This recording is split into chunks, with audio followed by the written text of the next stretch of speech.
Damai sejahtera yang dari Allah Bapa, yang melampaui segala akal dan pikiran manusia, itulah yang memberkati engkau sekalian. Amin. Saudara yang dikasihi Tuhan Yesus Kristus, sebelum saya menyampaikan firman Tuhan kepada kita pada minggu kita sekarang ini, Minggu Septuagesima, kami perlu menjelaskan kepada kita sekalian bahwa sesuai dengan warta yang kita bacakan tadi, sebenarnya segenap Parhalado begitu mengasihi saudara-saudara sekalian. Kami juga rindu kita boleh dapat bertemu, bersosialisasi di tengah-tengah gereja kita. Tetapi saudara-saudara, kami juga harus semaksimal mungkin untuk melindungi kita juga, agar kiranya apa yang terjadi di tengah-tengah dunia kita ini sekarang, yaitu pandemi virus corona, tidak menjadikan kita salah satu korbannya. Ini adalah sesuatu yang memang sangat pahit, tetapi kita harus melakukannya dan kita harus berjalan dalam kehidupan kita ini bersama dengan Tuhan kita Yesus, dan kita juga harus menjaga diri kita sehingga kita tidak jatuh dalam pencobaan. Tentu pelayanan akan terus kita lakukan dengan menggunakan teknologi streaming. Nah, kalau minggu depan ibadah hanya streaming, beribadahlah dengan baik dan sopan di rumah kita. Lakukanlah ibadah itu sebagai layaknya bagaimana kita bertemu di gereja, sehingga kita tetap dapat merasakan nuansa persekutuan yang hidup di dalam kebersamaan kita. Tuhan Yesus sangat mengasihimu dan kami juga sangat mengasihi saudara-saudara sekalian. Nanti kalau sudah waktunya menurut para Parhalado, kami juga akan bersama kembali untuk mengundang kita bersama-sama dalam ibadah kita di gereja. Apabila keadaan ini sudah melandai, karena memang kalau kita simak korban terus di atas 10.000 DKI, bahkan sekarang klaster keluarga, bahkan sekarang juga rumah sakit juga sudah kekurangan tempat. Bahkan kalau kita ikut lagi berita-berita, pemakaman pun sudah kewalahan tempat. Jadi demi kebaikan kita bersama, tentu kita saling mendoakan. Ketahuilah, pendeta segenap Parhalado sangat mencintai saudara-saudara sekalian. Dengan demikian kita boleh saling memahami kondisi ini, dan tentu kita boleh tetap mencintai persekutuan kita, terlebih tetap teguh dalam iman percaya kita. Demikian yang boleh kami sampaikan, dan ini adalah keputusan yang kita ambil secara bersama-sama di tengah-tengah Parhalado dan bersama dengan petugas protokol kesehatan kita juga yang ada di gereja kita ini. Jadi saudara-saudara yang dikasihi Tuhan Yesus, tetaplah berdoa, tetaplah beriman yang teguh. Marilah kita terarah kepada firman Tuhan dalam minggu kita sekarang ini, Minggu Septuagesima, 70 hari sebelum hari kebangkitan.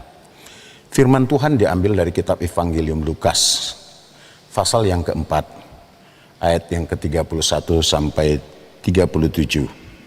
Saya baca buat kita sekalian, dengarkanlah firman Tuhan. Kemudian Yesus pergi ke Kapernaum, sebuah kota di Galilea. Lalu ia mengajar di situ pada hari-hari Sabat. Mereka takjub mendengar pengajarannya sebab perkataannya penuh kuasa. Di dalam rumah ibadat itu ada seorang yang kerasukan setan, dan ia berteriak dengan suara keras, "Hai engkau Yesus orang Nazaret, apa urusanmu dengan kami? Engkau datang hendak membinasakan kami? Aku tahu siapa engkau, yang kudus dari Allah." Ini perlu kita garis bawahi. Saya baca sekali lagi. Aku tahu siapa engkau, yang kudus dari Allah. Tapi Yesus menghardiknya, katanya, diam, keluarlah daripadanya. Dan setan itu pun menghempaskan orang itu keluar ke tengah-tengah orang banyak, lalu keluar daripadanya dan sama sekali tidak menyakitinya. Dan semua orang takjub lalu berkata kepada yang lain, katanya, alangkah hebatnya perkataan ini, sebab dengan penuh wibawa dan kuasa ia memberi perintah kepada roh-roh jahat dan mereka pun keluar. Dan tersebarlah berita tentang dia kemana-mana di daerah itu. Sampai di sana pembacaan firman Tuhan. Saudara-saudara yang dikasihi Tuhan Yesus Kristus, tentu kalau kita memperhatikan nats ini, tentu kita dibutuhkan ketenangan dan kekusukan untuk melihat firman ini. Pertama sekali dia pergi ke Kapernaum, yaitu Yesus. Dan tentu perjalanan ke Kapernaum atau kehadiran dia ke Kapernaum itu bukan sekali, dan tentu sudah berkali-kali, dan dia sudah ada di sana beberapa waktu. Satu hal yang harus kita ketahui, ketika Yesus hadir dalam satu daerah atau satu tempat, dia yang paling dia sukai, yang paling dia rindukan adalah persekutuan dengan orang percaya di tengah-tengah rumah Bapa. Dan tentu ini sembari dia memberikan penguatan, dan sembari dia juga memberikan pengajaran bahwa hanya dengan bersama-sama dengan Bapa, dengan iman yang teguh, orang boleh mengenal dan memahami Yesus itu siapa, Allah itu siapa, Roh Kudus itu siapa. Tentu ada banyak orang perdebatan, kok orang Kristen ini Allahnya ada tiga, Tuhannya ada tiga. Nah saudara-saudara yang dikasihi Tuhan Yesus, ini tidak perlu diperdebatkan dan tidak akan bisa kita jelaskan. Karena apa? Karena iman itu adalah pengetahuan yang tentu, kepercayaan yang tentu terhadap yang kita lihat dan yang kita tidak lihat. Itu sudah disampaikan oleh surat Ibrani. Yang persoalannya adalah apakah engkau merasa bahwa Tuhan itu ada? Dan tentu kita harus tahu bahwa Tuhan itu ada. Dari mana kita tahu Tuhan itu ada? Lewat ciptaannya. Iya kan? Karena sampai sekarang nggak ada orang yang berani mengatakan bahwa dia yang menciptakan gunung, yang menciptakan tanah, yang menciptakan tumbuh-tumbuhan, dan menciptakan pergantian waktu dengan baik. Itulah pernyataan umum. Dan secara dogmatis ini disampaikan kepada kita bahwa Allah menyatakan dirinya pertama lewat ciptaannya, dan yang kedua Allah menyatakan dirinya kepada umat manusia dalam Yesus Kristus yang menjadi juru selamat umat manusia. Kenapa? Manakala Yesus tidak datang, manakala Allah tidak datang dengan rupa manusia, maka setiap kesalahan hanya akan mengakhirkan hukuman. Saudara, Allah pernah menghukum manusia. Dan memang tidak ada yang pengampunan, tidak ada ampun kalau Allah sudah menghukum. Saudara mengetahui ada peristiwa air bah, ketika Tuhan harus menyatakan hukumnya, maka tidak ada yang bisa mengelak. Habis binasa. Begitu juga Sodom dan Gomora habis dan binasa. Ini hal yang pertama yang kita lihat. Dan tentu saudara-saudara, ternyata rumah ibadah atau gereja itu adalah tempat bersekutu untuk mendengar dan bersekutu dengan Tuhan. Dan sekarang rumah ibadah sudah banyak bertumbuh di mana-mana.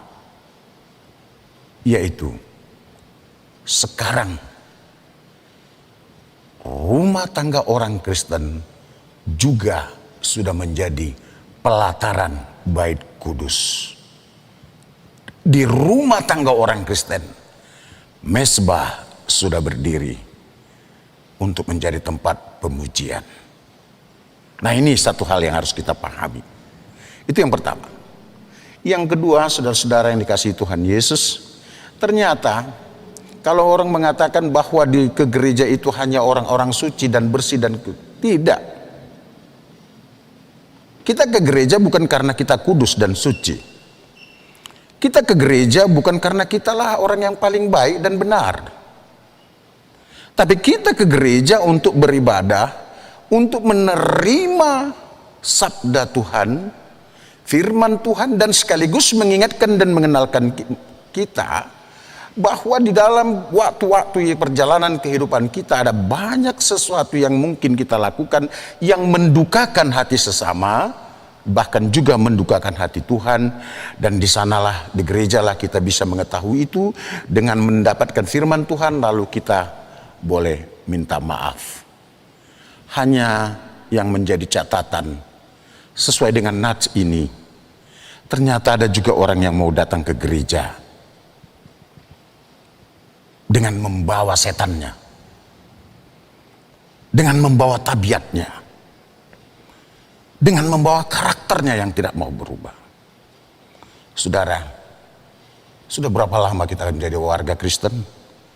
Sudah berapa lama kita percaya kepada Kristus? Sudah berapa lama kita mengatakan aku percaya kepada Allah Bapa, Putra, dan Roh Kudus? Lalu seberapa lama kita berniat untuk tidak mendukakan hati Tuhan, tidak mendukakan hati sesama kita? Luar biasanya, seiring dengan menyatakan aku percaya kepada Allah Bapa, Putra, dan Roh Kudus, seiring dengan itu juga dia membawa karakter dan tabiatnya tidak mau berubah. Nah, ini terjadi, dan ternyata bukan sejak zaman Yesus itu ada, dan bahkan dia tahu Yesus ada, dan luar biasanya dia kenal Yesus. Hai Yesus, mengapa kamu ke sini? Aku tahu engkau adalah yang kudus. Luar biasa. Dan tentu pengetahuan seperti ini bukan main-main. Bukan main-main. Bayangkan, dia tahu siapa Yesus. Nah, saudara-saudara yang dikasihi Tuhan Yesus, siapa lagi di antara kita yang tidak tahu siapa Yesus? Siapa di antara kita yang tidak lagi pernah mendengar berita tentang Yesus? Tetapi siapa di antara kita yang memiliki iman yang tidak mau lagi mendukakan hati sahabatnya, yang tidak lagi mau menjatuhkan sahabatnya, mengintip kelemahan sahabatnya, mencari dengan sengaja, mencari. Untuk apa engkau mencari kelemahan kawanmu? Untuk apa engkau mencari kelengahan kawanmu? Apa untungnya kalau engkau menyakiti sesamamu dan membuat dia jatuh dalam pencobaan? Hasilnya apa? Hanya satu hasilnya: dibentak, disenggak, dan disuruh keluar. Maka ketika dia mengatakan, Yesus, aku percaya, aku mengenal engkau, engkau adalah yang kudus dari Allah, maka Yesus mengatakan, diam, keluar. Itu luar biasa. Jangan sampai ada di antara kita akan menerima bentakan seperti itu. Jangan sampai ada orang Kristen yang menerima bentakan seperti itu. Jangan sampai ada para hamba-hamba Tuhan yang menerima bentakan seperti itu. Tetapi ketika kita mengenal Yesus, berimanlah kepadanya. Nah, maka di sana kita boleh mendapatkan satu makna yang luar biasa. Firman Tuhan mengatakan, Tuhan Yesus mengatakan bahwa orang yang percaya, orang yang mengenal Yesus tapi dia tidak percaya dan tidak beriman, dia pasti tidak diselamatkan.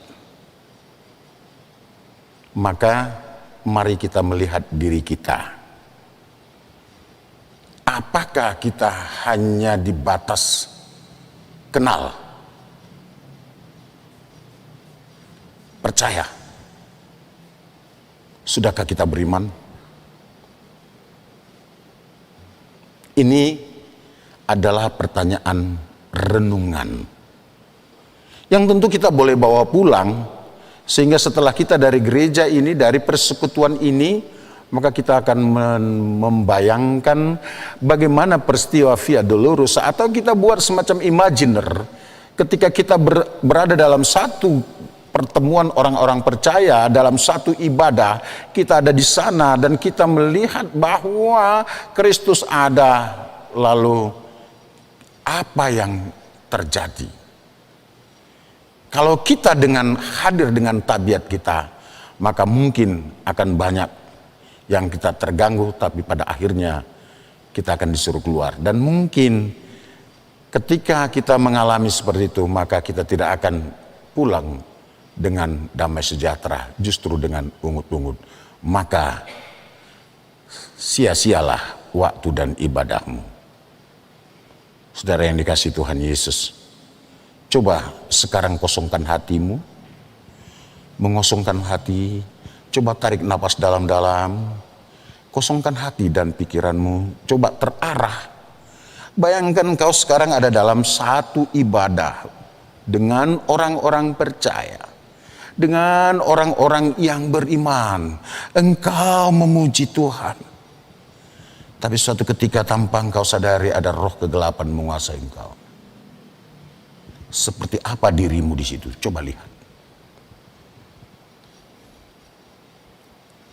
Saya kasih waktu 10 detik. Merenunglah. Mungkin kita sudah terlalu lama tidak pernah merenung, membayangkan kualitas ibadah kita.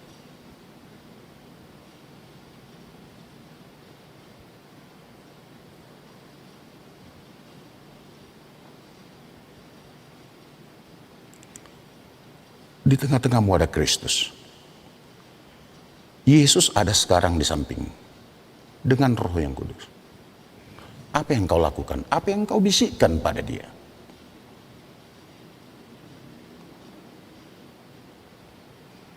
Ayo keluarkan isi hatimu.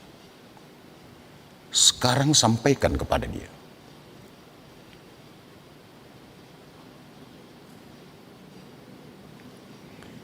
Kiranya engkau bertemu dengan dia yang mengatakan, anakku, aku mengetahui kegelisahanmu. Bersamaku engkau akan mendapatkan sukacita.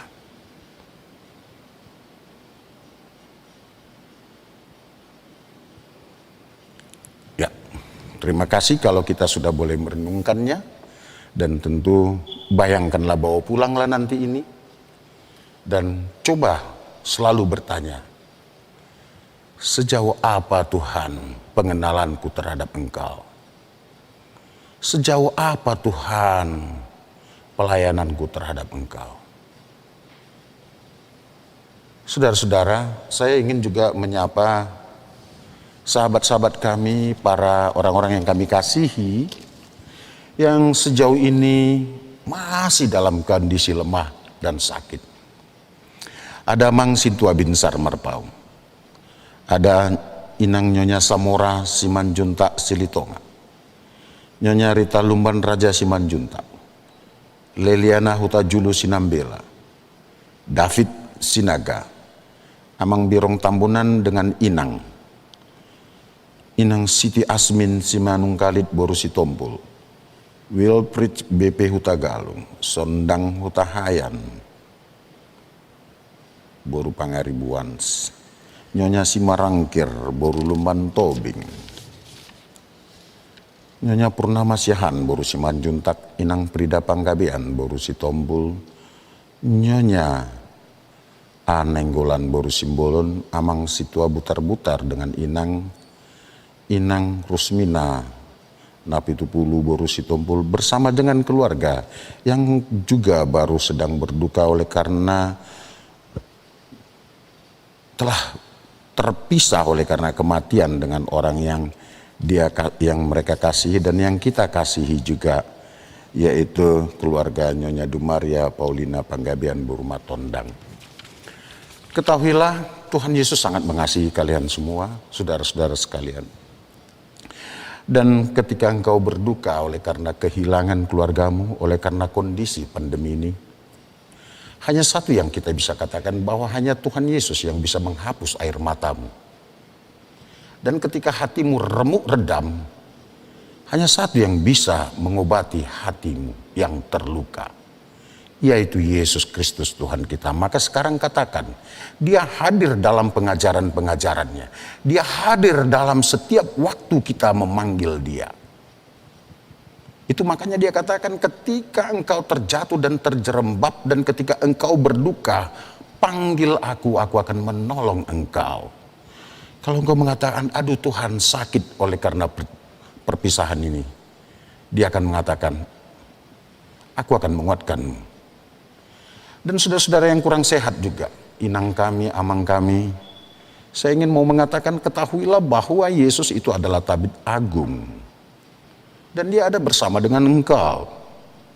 Dan kalau engkau mengelus, Tuhan sakit, katakan kepada dia, anakku, itu tidak seberapa dibanding apa yang aku sudah alami. Tapi ketahuilah aku ada bersama dengan engkau. Maka aku akan bersama dengan engkau untuk menjalani kehidupanmu, sehingga ketika engkau merasakan sakit, engkau tidak jatuh dalam pencobaan. Itu yang paling penting. Saudara-saudara, mari kita sempurnakan iman kita. Ternyata saudara, kita tidak cukup lagi hanya mengenal Yesus Tuhan. Kita tidak cukup lagi hanya sekedar pengakuan iman, percaya, aku percaya, aku percaya. Tetapi kalau engkau tidak beriman dengan sungguh-sungguh, menyerahkan hidupmu kepadanya, maka akhirnya dia akan mengatakan, diam, pergi. Sebelum itu terjadi, menyerahlah. Apalagi dalam kondisi kita sangat sulit sekarang. Yang kita butuhkan adalah bagaimana kita bersama-sama menjalani hidup dan kehidupan ini. Hampir kita tidak bisa bayangkan di mana ruang atau tempat yang tidak ada virus. Kita tidak bisa buktikan itu. Kita tidak bisa tunjuk. Dan tentu kita harus menjalaninya. Bukan berarti kita harus putus asa dan terintimidasi oleh karena itu, lalu kita takut dan meringkuk terus, sehingga imunmu jatuh dan engkau pada akhirnya, kalau tidak sakit karena COVID, sakit karena kejiwaan. Dan pada akhirnya akan menjadi korban.